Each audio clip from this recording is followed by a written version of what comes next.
জয় হিন্দ বন্ধুরা, সবাই কেমন আছো? আশা করি তোমরা সবাই খুব ভালো আছো। আজকে তোমাদের আলোচ্য বিষয় হচ্ছে 2015 সালে যে ডাব্লিউবিপি তে যে এক্সামটা হয়েছিল তার সম্পূর্ণ জিকে যে পোর্শনটা আছে সেটা আমি একেবারে অপারেশন করব। ঠিক আছে, তোমরা 2013 সালের অলরেডি একটা সিরিজ আমাদের হয়ে গেছে। তোমরা আমাকে অনেক অনেক ভালোবাসা দিয়েছো, এই জন্য তোমাকে অসংখ্য ধন্যবাদ। আজকে হবে 2015 সালের পোস্টমর্টম। ফার্স্ট কোশ্চেন দেখো, ভারতবর্ষের প্রথম ব্যক্তি মালিকানাধীন greenfield airport, very very important এই কোশ্চেনটা, যে ভারতবর্ষের প্রথম ব্যক্তি মালিকানাধীন গ্রিনফিল্ড এয়ারপোর্টটার নাম কি? ঠিক আছে, উত্তর দেখো হবে কাজী নজরুল ইসলাম এয়ারপোর্ট। এটা আছে কোথায়? দুর্গাপুর। ঠিক আছে, এটা কোথায় আছে? দুর্গাপুর। এবার এখান থেকে কোন কোশ্চেন তোমাদের আসতে পারে? ঠিক আছে, এবার আসতে পারে যে ভারতবর্ষে এখন বর্তমানে মোট কতগুলি গ্রিনফিল্ড এয়ারপোর্ট আছে? উত্তর কি হবে? 13টি। ঠিক আছে, ফার্স্ট তো আমরা জানি, এক্সাম অলরেডি এসে গেছে, যে প্রথম কোনটা? কাজী নজরুল ইসলাম। ঠিক আছে, এবার মোট কতগুলি আছে আমাদের? 13টি আছে। সেকেন্ড প্রশ্ন দেখো, কলকাতা হিন্দু কলেজ কে প্রতিষ্ঠা করে? উত্তর কি হবে? আমরা সবাই জানি রাজা Rammohan Roy, the great personality রাজা রামমোহন রায়। যদি বলে সাল কত? 1817 সালে। ঠিক আছে, এবার দেখো এখান থেকে কোন কোশ্চেন আসতে পারে। রামমোহন রায়কে রাজা উপাধি কে দিয়েছিল বলো? রামমোহন রায়কে রাজা উপাধি কে দিয়েছিল? উত্তর কি হবে? দ্বিতীয় আকবর, সেকেন্ড আকবর। ঠিক আছে, সেকেন্ড আকবর। আকবরের নাম শুনতে আমাদের কি চলে আসে? যে মোগল যুগে যে আকবর ছিল সেই আকবর না, কিন্তু এই আকবর আলাদা, দ্বিতীয় আকবর। আর মোগল যুগে যে আকবর ছিল সে কি করেছিল? দিনহি দিনহি ইলাহি প্রবর্তন করেছিল। কি প্রবর্তন? দিনহি ইলাহি। আর একটা কি? বনশব্দের কথা। তাহলে এখান থেকে আসতে পারে যে দিনই ইলাহি এবং মনুশব্দের কথা কে কে চালু করেছিল? কি হবে উত্তর? আকবর। ঠিক আছে, কিন্তু যদি বলা হয় রাজা রামমোহন রায়কে রাজা উপাধি কে দিয়েছিল, কি উত্তর হবে বলো? রাজা রাজা রামমোহন রায়কে কে দিয়েছিল? দ্বিতীয় আকবর। ওকে। যদি বলা হয় যে কলকাতা হিন্দু কলেজ কত সালে এস্টাবলিশ করা হয়? 1817। সাপোজ এরকম হলো যে কলকাতা হিন্দু কলেজ কে প্রতিষ্ঠা করে, কিন্তু রাজা রামমোহন অপশন নেই, তাহলে কি হবে? যদি রাধাকান্ত দেব অপশন থাকে, কি হবে? রাধাকান্ত দেব, রাধাকান্ত দেব বা ডেভিড হেয়ার। David Hare.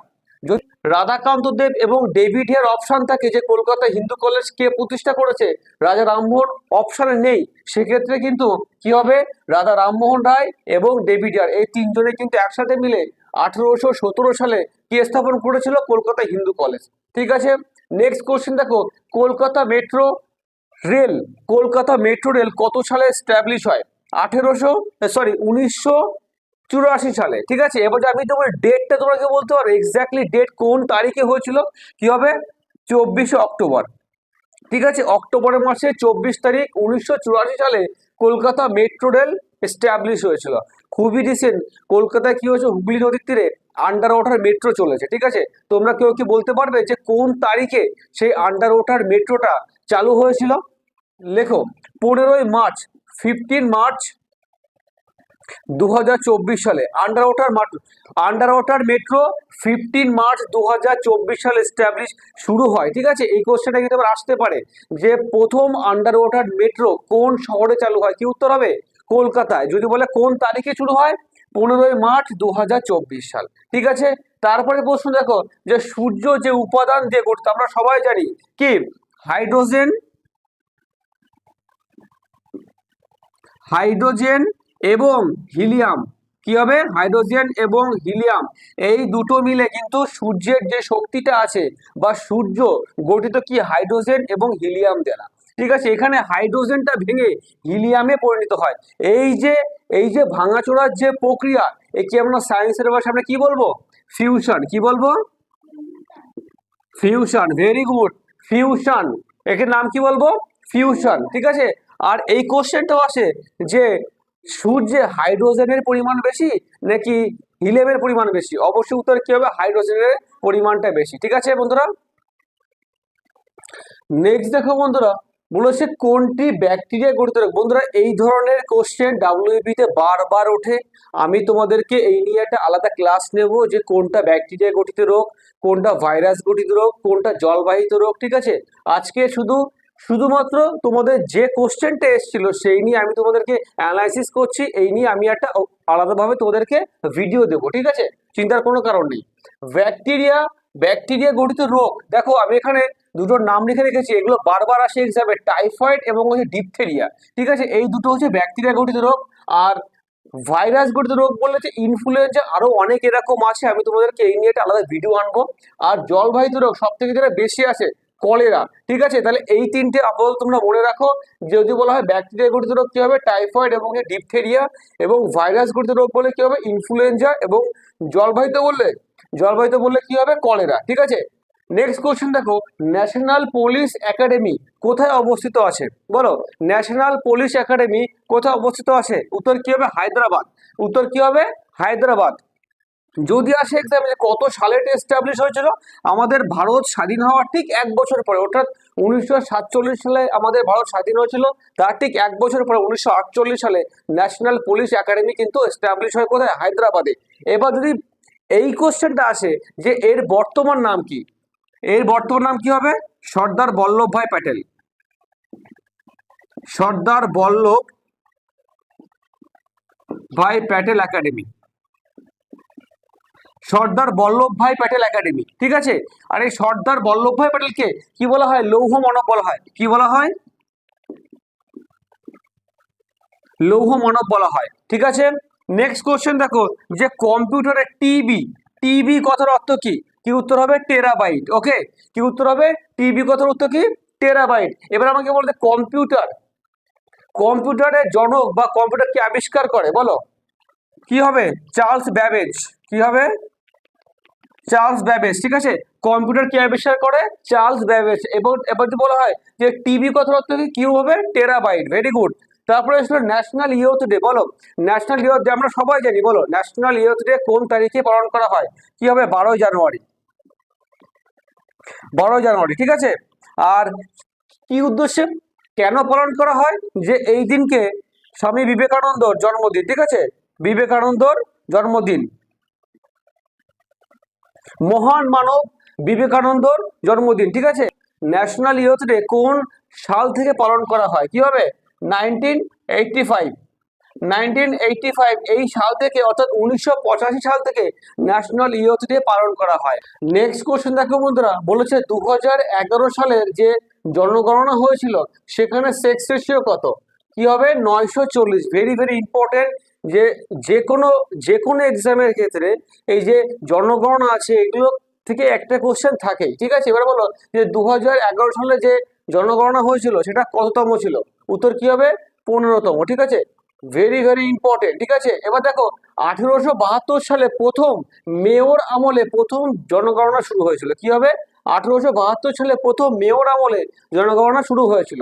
এবং প্রথম যদি বলা হয় যে নিয়মিত, অর্থাৎ রেগুলার। ঠিক আছে, অ্যাকচুয়ালি কি হয়, এই জনগণনা প্রতি 10 বছর অন্তর অন্তর হয়। ঠিক আছে, আর এই 1881 সাল থেকে রেগুলার হয়, অর্থাৎ প্রত্যেক 10 বছর অন্তর অন্তর এই আদমশুমারি বা জনগণনাটা সংগঠিত হয়। সেটা কত, 1881 সাল থেকে। আর যদি বলা হয় প্রথম কবে হয়েছিল, প্রথম হচ্ছে 1872 সালে। আর এখান থেকে আরেকটা কোশ্চেন আসে যে স্বাধীন ভারতে, ঠিক আছে কি বললাম, স্বাধীন ভারতে প্রথম জনগণনা কত সালে হয়? 1951 সালে। কোন সালে? 1951 সালে। ঠিক আছে, এবার দেখো তোমাদের একক থেকে একটা ম্যাচিং এসেছিল। কারেন্টের একক কি হবে, অ্যাম্পিয়ার। Very very important. এখান থেকে কিন্তু একটা কোশ্চেন তোমাদের থাকে, কোন কোন চ্যাপ্টার থেকে ডাব্লিউপি বেশি বেশি করে কোশ্চেন তোলে সেই চ্যাপ্টারগুলো আমি তোকে হাইলাইট করছি। বাড়িতে অবশ্যই পড়ো। আর আমি তোমাদেরকে এখান থেকে প্রত্যেকটা ভিডিও দিয়ে দেবো যে কোন চ্যাপ্টার থেকে পড়লে তুমি কমন পাবেই পাবে, 100% গ্যারান্টি। দেখো কারেন্ট কি হবে, অ্যাম্পিয়ার। রেজিস্ট্যান্স কথা, রেজিস্ট্যান্স কি হবে, ওহম। ঠিক আছে, পাওয়ার কি হবে, ওয়াট। টেম্পারেচার কি হবে, কেলভিন। ঠিক আছে, টেম্পারেচার কি হবে, কেলভিন। নেক্সট কোশ্চেন দেখো বন্ধুরা, যে লবণ সত্যাগ্রহ আন্দোলন। ঠিক আছে, কি বললাম, লবণ সত্যাগ্রহ আন্দোলনে গান্ধীজির সাথে কে ছিল, অ্যানি বেসান্ট। ঠিক আছে, ভেরি ভেরি ইম্পর্টেন্ট। এই কোশ্চেনটা তোমাদের 2013 সালেও এসেছিল। ঠিক আছে, যে কোনো এক্সামের দিক থেকে মহাত্মা গান্ধী খুব ইন্টারেস্টিং একটা টপিক, এখান থেকে একটা কোশ্চেন থাকেই। ঠিক আছে, বলো ঠিক আছে, এই অ্যানিমেশন থেকে একটা কোশ্চেন খুব আসে যে জাতীয় কংগ্রেসের কি বললাম, জাতীয় কংগ্রেসের জাতীয় কংগ্রেসের প্রথম মহিলা সভাপতি কে ছিল, অ্যানি বেসান্ট। ঠিক আছে, ইনি 1917 সালে কলকাতা অধিবেশন, কোন অধিবেশন, কলকাতা অধিবেশনে কিন্তু প্রথম মহিলা হিসেবে সভাপতিত্ব করে। ঠিক আছে, দেখো লবণ সত্যাগ্রহ, ঠিক আছে, একে আমরা ডান্ডি মার্চও বলতে পারি। কি বলতে পারি, ডান্ডি মার্চও কিন্তু বলতে পারি। এটা শুরু হয়েছিল কোন তারিখে, 1930 সালের 12ই মার্চ। কি হবে, 12ই মার্চ, এবং শেষ কত হয়েছিল 1930 সালেই 6 এপ্রিল। কি হবে, 6 এপ্রিল। ঠিক আছে, এইটা দীর্ঘ কিন্তু 24 দিন ধরে চলে। ঠিক আছে, ডান্ডি মার্চ দীর্ঘ 24 দিন থেকে চলে, অর্থাৎ তোমার সবরমতী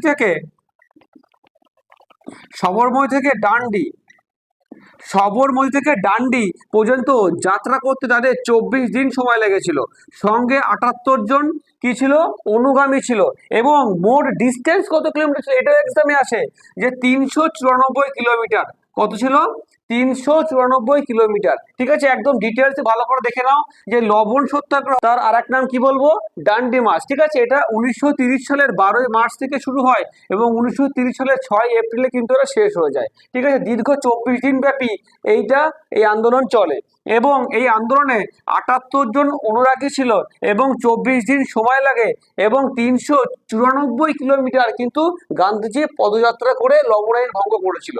ঠিক আছে, এই জন্য একে লবণ সত্যাগ্রহ বলে। এবং যদি বলে কোন জায়গা থেকে কোন পর্যন্ত, সবরমতী থেকে ডান্ডি পর্যন্ত এই আন্দোলনটা চলেছিল। ঠিক আছে, এবার নেক্সট কোশ্চেন দেখো বন্ধুরা, নেক্সট কোশ্চেন এখানে আছে যে কর্কট ক্রান্তি রেখা ওয়েস্ট বেঙ্গলে কোন কোন জেলার উপর দিয়ে গেছিল। ঠিক আছে, পুরুলিয়া, বাঁকুড়া, বর্ধমান এবং নদিয়া, এই 4টি জেলার উপর দিয়ে কিন্তু কর্কট ক্রান্তি রেখা গেছে। ঠিক আছে, কর্কট ক্রান্তি রেখার মান কত বলো, 23.5 ডিগ্রি কি হবে, বলো 23.5 ডিগ্রি কি হবে, নর্থ।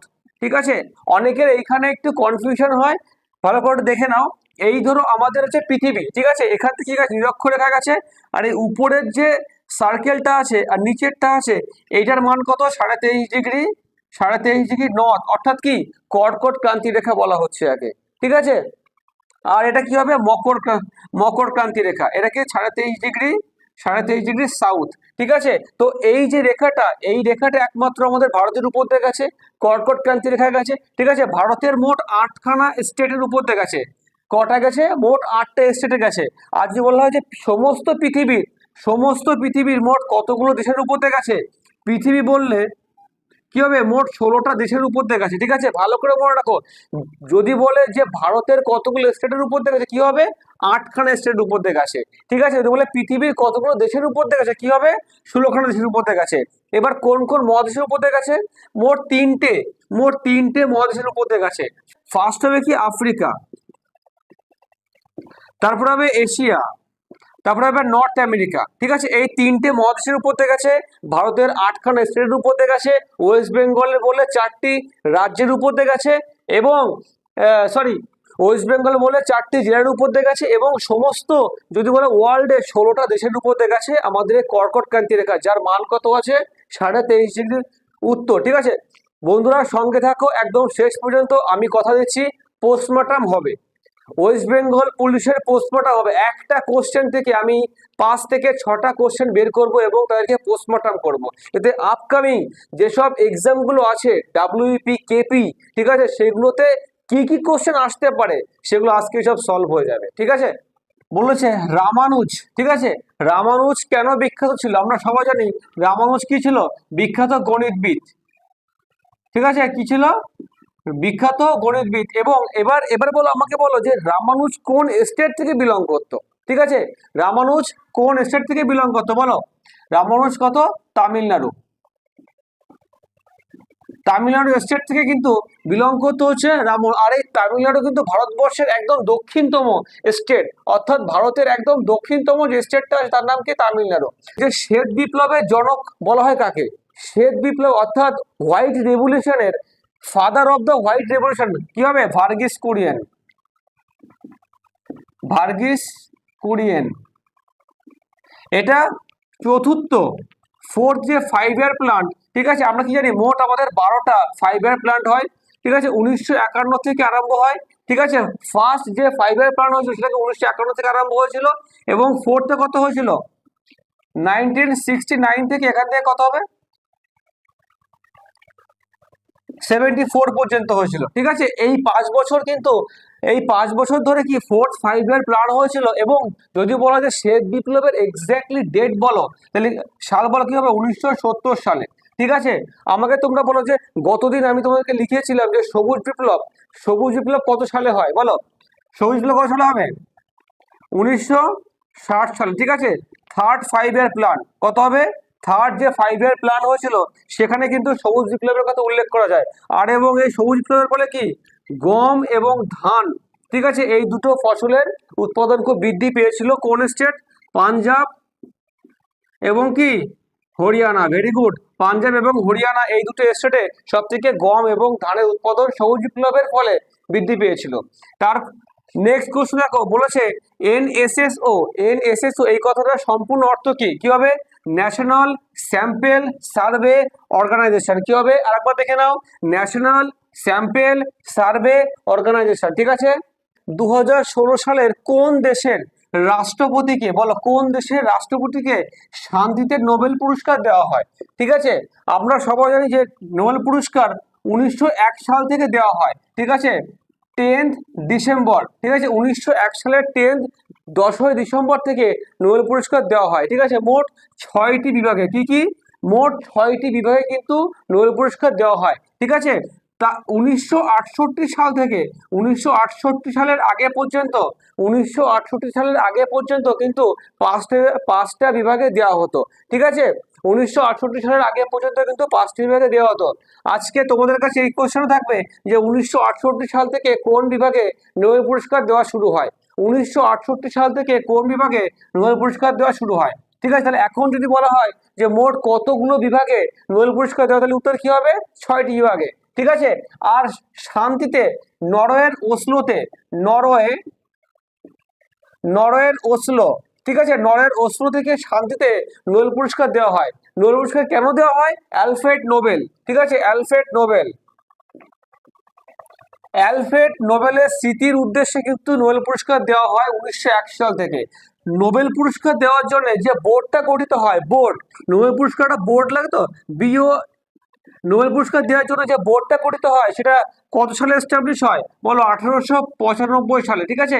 1895 সালে নোবেল পুরস্কারের জন্য বোর্ড গঠিত হয়, কিন্তু দেওয়া শুরু হয় কত থেকে, কিন্তু দেওয়া শুরু হয় 1901 সালের 10ই ডিসেম্বর থেকে, ঠিক আছে। মোট 6টি বিভাগে দেওয়া হয়, ওকে, অ্যালফ্রেড নোবেলের স্মৃতির উদ্দেশ্যে। 2023 সালে শান্তিতে নোবেল পুরস্কার পেল কে বলো, নার্গিস মোহাম্মদী, কি হবে নার্গিস, ভেরি ভেরি ইম্পর্টেন্ট বন্ধুরা, নোট ডাউন করো, এই কোশ্চেনটা আসবে আমার গ্যারান্টি। নার্গিস মোহাম্মদী, নার্গিস মোহাম্মদী 2023 সালে শান্তিতে নোবেল পুরস্কার পেয়েছিল। বন্ধুরা এর বাড়ি কোথায়, এনার বাড়ি কোথায় বলো, ইরান, সরি, এর বাড়ি কোথায়, ইরান, ঠিক আছে। এর বাড়ি কোথায় হবে, ইরান। ইরানের রাজধানী কি বলো, ইরানের কি, ইরানের রাজধানী কি, তেহরান, কই হবে তেহরান, ওকে। নেক্সট দেখো, ভারতের দ্রুততম রেলগাড়ির নাম কি বলো, বন্দে ভারত এক্সপ্রেস, কি হবে বন্দে ভারত এক্সপ্রেস, ঠিক আছে।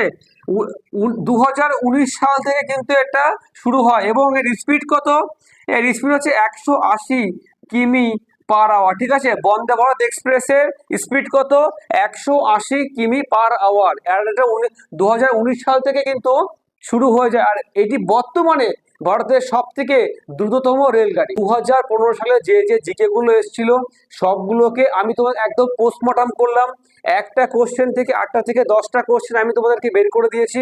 ভালো করে এগুলো রিভিশন করো, সঙ্গে থাকো বন্ধুরা। আপাতত জয় হিন্দ, জয় ভারত।